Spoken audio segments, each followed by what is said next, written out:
তান্ত্রিক বাবা, এই দেখুন, আমি কাঁচা ডালিমার পাকা ডাল মেরেছি। বেশ ভালো করেছিস, নে এবার এগুলো তোর সন্তানকে খাইয়ে দে। সবকিছু তোমার জন্য হয়েছে, তোমাকে কতবার বলেছি কারো সাথে অহংকার করবে না। তোমার অহংকারের জন্য আমার সন্তান বানর হয়ে জন্ম নিয়েছে। টোনা, আমাকে ক্ষমা করে দাও, আমি আমার ভুল বুঝতে পেরেছি, আমি আর কখনো অহংকার করব না। ক্ষমা? তোমাকে আমি কখনোই ক্ষমা করব না। তোমার জন্য বনবাসী আমাকে অনেক অপমান করেছে, আমি তোমাকে আমার এই বাড়িতে আর রাখবো না। চলে যাও, চলে যাও, তুমি আমার চোখের সামনে থেকে চলে যাও। টোনা, এসব কি বলছো তুমি? এই সদ্য জন্ম ছাড়িকে নিয়ে এখান থেকে আমি কোথায় যাব? আমাদের যে যাওয়ার আর জায়গা নেই, টোনা। আমাকে ক্ষমা করে দাও। যেখানে খুশি সেখানে যাও, বের হয়ে যাও বলছি, নয়তো আমি ঘাড় ধাক্কা দিয়ে তাড়িয়ে দিব তোমায়।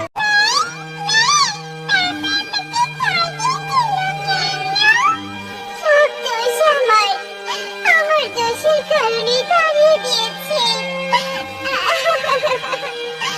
আমি যদি সেদিন অহংকার না করতাম, তাহলে তুই এমন হতি না, আর না তোর বাবা আমাদের তাড়িয়ে দিত। আমি তো কিছুই বুঝতে পারছি না, মা। তোমায় কাঁদতে দেখেছি, আমার কি খুব কান্না পাচ্ছে।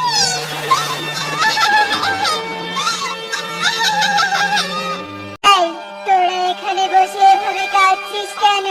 কি হয়েছে তোদের? নিজের দোষে কাঁদছি তান্ত্রিক বাবা, নিজের দোষে কাঁদছি। নিজের দোষে কাঁদছিস মানে কি হয়েছে বৎস? বল আমাকে, খুলে বল। শুনতে চান তান্ত্রিক বাবা? তবে শুনুন।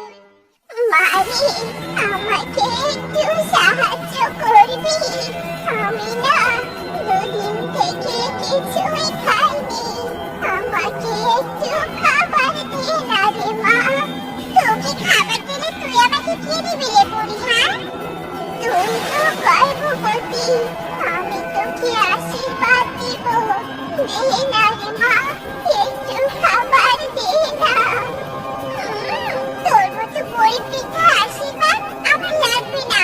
তোর আশীর্বাদ নিলে আমার সন্তান আরো না জানি তোর মতো হয়ে যায়। যা বুড়ি, আমি তোকে কোনো খাবার দিব না। মারি, দয়া করে কিছু খাবার দে, আমার যে শরীরে কোনো শক্তি নেই। দে না রে মা, দয়া করে কিছু খাবার। আয় বুড়ি আয়, বললাম না আমি তোকে কোনো খাবার দিব না। যা ভাই এখান থেকে। জনি, এটা কি করলে? সামান্য খাবার চেয়েছে জন্য তুমি এভাবে ধাক্কা দিয়ে ফেলে দিবে? এত অহংকার ভালো নয়। যাও, খাবার এনে দাও। না, আমি কোনো খাবার এনে দিতে পারবো না। বেশ, তাহলে আমি এনে দিচ্ছি। টোনা, খবরদার আমার কথা অমান্য করবে না। ওই বুড়ি এই বাড়ির কোনো দানা পাবে না। তোর মনে এত অহংকার, আমি তোকে অভিশাপ দিলাম, তোর এমন সন্তান হবে যার জন্য তোর সমস্ত অহংকার ধুলোয় মিশে যাবে। যা গরিব বুড়ি, যা, তোর অভিশাপ আমার কিছুই করতে পারবে না। সেই দিন বৃদ্ধা চলে যায়, আর বৃদ্ধার অভিশাপের কারণে আমার সন্তান বানর হয়ে জন্ম নেয়।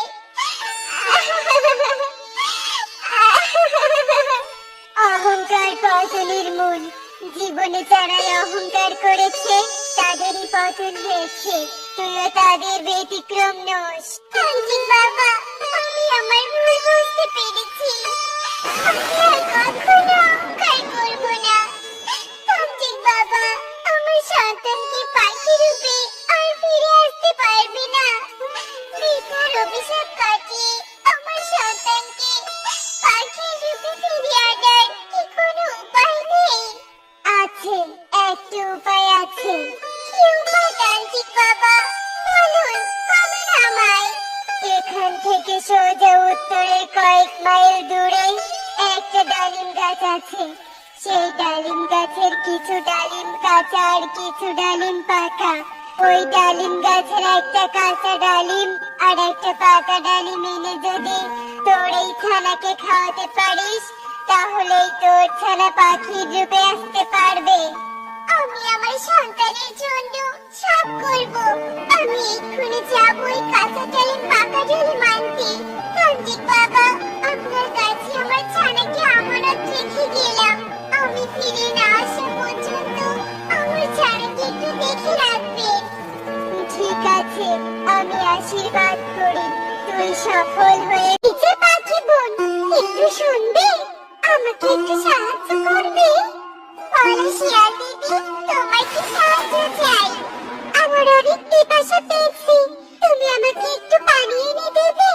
আসলে সত্য সন্তান জন্ম দিয়েছি তো, তাই হাঁটতে পারছি না। তুমি আমাকে দয়া করে একটু পানি এনে দাও বোন, নয়তো যে আমি পিপাসায় মরে যাব।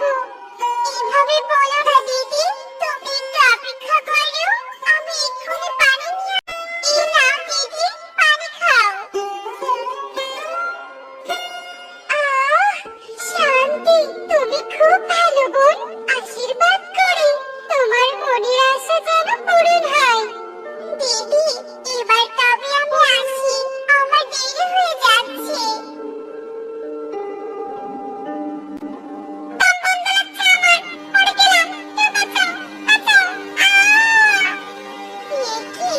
মনে হচ্ছে কেউ বিপদে পড়েছে, আর বাঁচাও বাঁচাও বলে চিৎকার করছে। কিন্তু কেমন করে চিৎকার করছে? আশেপাশে তো কাউকে দেখতেও পাচ্ছি না। কে? কিভাবে চিৎকার করছো? কে? আমি চিৎকার করছি, আমি প্রজাপতি বলছি। এই যে, এদিকে তাকাও। হায় হায়, প্রজাপতি, তুমি তো মাকড়সার জালে আটকা পড়েছো। দাঁড়াও দাঁড়াও, আমি তোমাকে এক্ষুনি মুক্ত করছি। তোমাকে অনেক ধন্যবাদ টনি, তুমি আমাকে সাহায্য না করলে আজ আমি হয়তো মরেই যেতাম। তোমার এই উপকারের কথা আমি কোনোদিনও ভুলবো না। হয়েছে, আর প্রশংসা করতে হবে না প্রজাপতি, তুমি থাকো, আমি চললাম। আমাকে যে অনেক দূরে যেতে হবে। অনেক দূর যেতে হবে মানে? কোথায় যাবে তুমি? আমি কাঁচা ডালিম পাকা ডালিম গাছের কাছে যাব। তুমি তো প্রজাপতি, অনেক জায়গায় উড়ে উড়ে বেড়াও। তুমি কি জানো ওই ডালিম গাছটা কোথায় আছে? হ্যাঁ হ্যাঁ, জানি। সত্যি জানো? তাহলে আর দেরি কিসের? এক্ষুনি নিয়ে চলো আমাকে ওই ডালিম গাছের কাছে। হ্যাঁ হ্যাঁ, চলো। ডালিম গাছ টুনি, এবার তুমি তোমার কাজ করো, আমি চলি। বাড়িতে আমার দুটো ছানা আছে। আচ্ছা ঠিক আছে প্রজাপতি। তান্ত্রিক বাবা, এই দেখুন, আমি কাঁচা ডালিম আর পাকা ডালিম এনেছি। বেশ ভালো করেছিস, নে এবার এগুলো তোর সন্তানকে খাইয়ে দে। আমার ছানা, আমার ছানা এসেছে। আমার ছানা অভিশাপ কাটিয়ে পাখি রূপে এসেছে। তান্ত্রিক বাবা, ধন্যবাদ, অসংখ্য ধন্যবাদ আপনাকে। আজ আপনার জন্য আমার ছানা অভিশাপ মুক্ত হয়েছে। আমার জন্য নয় রে বোকা পাখি, ও তোর কঠোর পরিশ্রম আর ভালোবাসার জন্য অভিশাপ মুক্ত হতে পেরেছে। আমি তো শুধু উপায় বলেছি। আমি এখন চলে যাচ্ছি, তবে যাওয়ার আগে একটা কথাই বলতে চাই, আর কখনো অহংকার করিস না। আচ্ছা ঠিক আছে তান্ত্রিক বাবা, আমার শিক্ষা হয়েছে। এখন থেকে সবার সাথে মিলেমিশে থাকবো। টনি, তুমি এখানে? আর আমি তোমাকে কোথায় না কোথায় খুঁজেছি। দাঁড়িয়ে দিয়েছো, তাহলে খুঁজেছো কেন? টনি, আমি তখন রেগেছিলাম, তাই বুঝতে পারিনি। তবে আমি আমার ভুল বুঝতে পেরেছি। আমাকে ক্ষমা করে দাও টনি। এই যে, আমি তোমার কাছে হাত জোড় করছি। আচ্ছা বেশ, ক্ষমা করে দিলাম। আমাদের সন্তান যেমনই হোক, আমরা ওকে নিয়ে মিলেমিশে থাকবো। তা কোথায় কোথায় সে আমাদের সন্তান? আমি ওকে দেখতে পাচ্ছি না কেন? এই তো আমাদের সরকার টোনা। আমি তান্ত্রিকের সাহায্যে একে বানর রূপ থেকে পাখির রূপে ফিরিয়ে এনেছি। সত্যি বলছো? খুব ভালো করেছো টুনি, খুব ভালো করেছো। আমার যে কি খুশি লাগছে তোমাকে বলে